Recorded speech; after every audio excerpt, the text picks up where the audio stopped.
سڵاتان لێبێت بینەرانی زاری کرمانجی ئەم کاتەتان باش بە شێوەیەکی ڕاستەوخۆ لەگەڵتانین. دیارە لە پێشوازی مانجی پیرۆزی ڕەمەزان بەڕێوەبەرایەتی ئەوقافی ئیدارەی سۆران هەڵمەتێکی پاکردنەوە و شوشتنی مزگەوتەکانی دەست پێ کردووە بۆ ئەوەی زانیاری زیاتر وەربگرین لەسەر چۆنیەتی بەڕێوەچوونی ئەو هەڵمەتەکە ئێستایەکی لە مزگەوتەکانی ئیدارەی سەربەخۆی سۆرانین. دکتۆر پشتیوان سرێشمەیی بەڕێوەبەری ئەوقافی سۆران لەگەڵمە بێ. دکتۆر ماندوو نەبن و ئەگەر پێمان بڵێ ئەو هەڵمەتە چەند ڕۆژە دەستی پێ کردو تاکەی بەردەوام دەبێت؟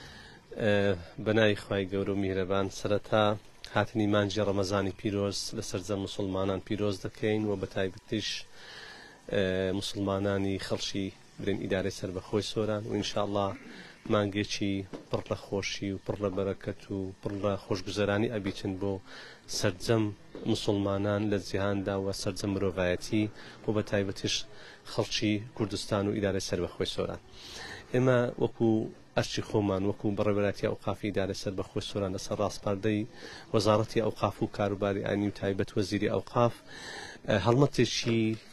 پاکردنەوەی مزگەفتەکان لە پێشوازی مانجی ڕەمەزانی پیرۆزمان ڕاگەیاندووە. خۆی وەکو ئەرچی خۆمان کە ئێمە بەردەوام متابعەی ڕاگررتنی مزگەفتەکان ئەەکەین و دەوامی فەرمانبەرانمان ئەەکەین لە مزگەفتەکان چ لە ڕێگەی خۆمان بیتن چ لە ڕێگەی ئەو لیژنانەی کەوا پێکمان هیناوە کە پێ گوترێت لیژنەی پشکنین یاخود برێن تەفتیش بە بەردەوامی سەردانی مزگەفتەکان ئەکەنەوەی بتوانین کە لە نزیکەوە ئاگاداری دەوامی فەرمانبەرانمان بین و مامۆستایانی ئاینیش بە خۆیان سەرپەرشتی ئەم هەڵمەتەیان کردووە و ئێمەش ئەو ڕۆمەیدانی سەردانی بەشێک لە مزگەفتەکانمان کردووە و لەم ئەم هەڵمەتە تەنها ئەو ڕۆ نییە ئەو ڕۆ بەشێک لە مزگەفتەکان و سبەینش بەردەوام ئەبیتن بۆ ئەوەی کە لە تەواوی ئەو مزگەفتانە لە ئیدارەی سەربەخۆی سۆران ئەوانەی کە فەرمانبەریان هەیە یان فەرمانبەریان نییە ئێمە بتوانین کە هەڵمەتێکی پاکڕاگرتن و پاکردنەوەیان لە بۆ بکەین بۆ وەکو پێشوازی لە مانجی ڕەمەزانی پیرۆز. دکتۆر لە سنووری ئیدارەی سەربەخۆی سۆران و بەڕێوەبەراتی ئەوقاف بە گشتی ژمارەی مزگەوتەکان چەندە و چەندیشیان بە دروستی و تاری هەینی و نوێژی هەینیان لێ بەڕێوە؟ لە ئێستادا نزیکەی 600 مزگەفتمان هەیە لە ئیدارەی سەربەخۆی سۆران و 290 مزگەفت و تاری تێدا دەخوێندرێتەوە و مزگەفتەکانیش لە مانجی ڕەمەزانی پیرۆز بە پێی ڕێنماییەکانی وەزارەتی ئەوقاف بەکراوەی دەمینن بۆ ئەوەی کە مسلمانان لە کەسێکی ئارام و لە کەسێکی ڕوحی بتوانن کە عیبادەتی خۆیان تێدا بکەن. کرانەوەی مزگەوتەکان بەتەنها لە ڕۆژ دەبێت لە دەشەوی کۆتایی لەیلەت القەدریش؟ وەکو ڕێنماییەکانی وەزارەتی ئەوقاف لە دەشەوی کۆتایی مزگەفتەکان بە شەویش بەکراوەی دەمینن و بە ڕۆژیش ئیدی لە مانجی ڕەمەزان بە کامیلی بە ڕۆژ مزگەفتەکان کراوە دەبن.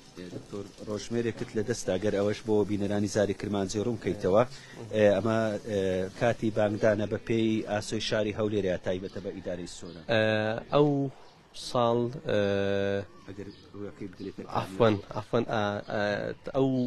ڕۆژمێرە یاخود برین تەقویمی مانجی ڕەمەزانی پیرۆز ئامادەکرێن لەلایەن وەزارەتی ئەوقاف و کاروباری ئاینی ئیمڕۆ لەگەر هەڵمەتەکەی ئێمە بەسەر مزگەفتەکانی دابەشەکەین و دەتوانین کە لە سۆشیال میدیاش بڵاوی بکەینەوە ئەو تەقویمەیە کە لە وەزارەتی ئەوقاف کاری پێ ئەکرێتن هەم لە بۆ هەولێر هەم لە بۆ ئیدارەی سەربەخۆی سۆران تا ئەو کاتێک کە بەرنامەیەکە لە وەزارەتی ئەوقاف کە بانگدان بکرێتە شێوازێکی ئەلکترۆنی یعنی لۆ نمونە ئێستا ئەمە دامان نایە لە قەزای سۆران و ڕەوان دووس لەگەر ئەو گوندەکانی کە نزیکی ئەوەنن تقریبا نزیکەی 86 مزگەفت لێک ستۆدیۆدا ئەندرێت لە مزگەفتی برین سەروەران گەنجێک لەو مزگەفتەیە بانگ ئەدات و لە هەموو مزگەفتەکان ئەگوازێتەوە تا ئەو کاتی ئێستا دەستیان پێکردێ بەو بەرنامەیە لە وەزارەتی ئەوقاف و لە هەولێریش پێشان برین لەوێوە جێبەجێ دەکرێتن ئەو جاش دێت لە بۆ ئیدارەی سەربەخۆی سۆران تا ئەو کاتی ئەمە لەسەر تەقویمی ئەو تەقویمی ئەڕۆن کە بە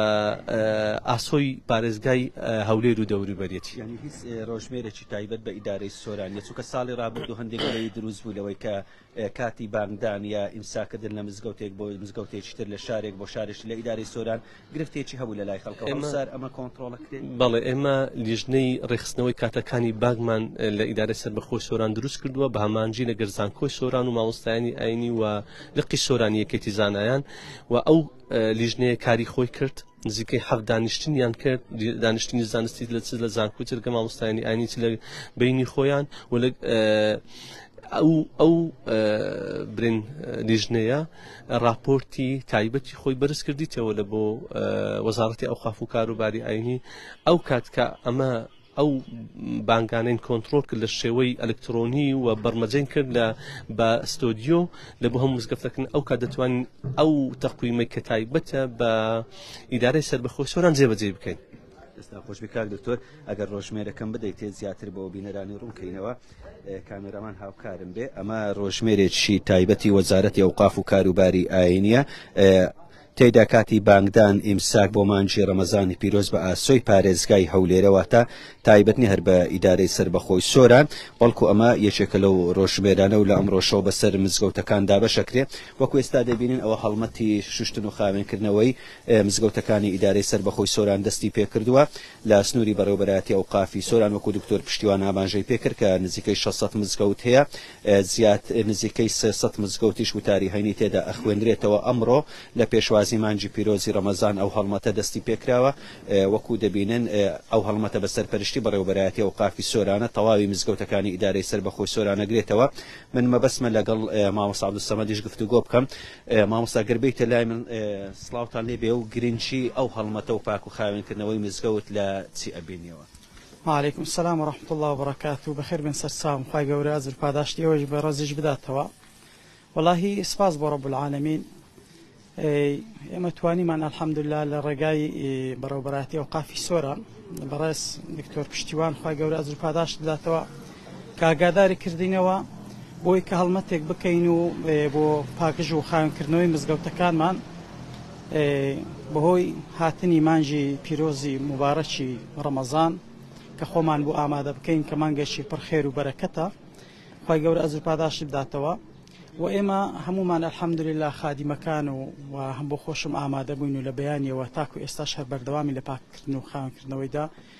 ئەو پاککردن و خاوێنکردنەوە بۆ خاتری ئەوەیە کە بتوانین لە مانجی ڕەمەزاندا مسلمانان بە جوانی بەڕێک و پێچی عیبادەت و تاعەت و عیبادەتی خۆیان لەناو مزگەوتەکاندا بکەن و بۆنی مزگەوت خۆش بی مزگەوتەکە بەڕێک و پێچی بتوانین تاعەت و عیبادەتێکی جوانی تێدا بکەین بەڕاستی جێگای دەستخۆشە هەم بۆ بەڕێوەبەراتی ئەوقافی سۆران بە تایبەتی سپاسی مدیری بەڕێز ئەەکەین دکتۆر پشتیوان سپاسەکەین و خی گەورە ئەزر پاداشتی هەموو لاشی بدات ماوەستە چ داواکاری کرد لە نوێش خوێنان هەیە بە تایبەتی کە لە ڕەمەزانە مزگەوتەکان قەرەباڵغ ئەبنوە ڕنگ بێ منداڵیش یا کاتی ئفتارکردنەوە خواردنیشی لێ بخورێت چ داوایەکەت لە نوێش خوێنان و لەو هاوڵاتیانە هەیە کە لە کاتی ڕەمەزان سەردانی مزگەوت دەکەن بەڕاستی ئەو مسلمانانەی کە دێنە مزگەوت چەند شتێک هەیە کە و پێغەمبەری خوا صلی الله تعالی علیه وسلم کە ڕۆنماییمانەکە یەک لەوانە ئەو مسلمانانەی کە دێنە مزگەوت لە کاتی نوێشکردنا بە تایبەتی لە کاتی فتارکردنەوەدا دەبی زۆر بە وریایی مەسەلەن مزگەوت پیس نەکەن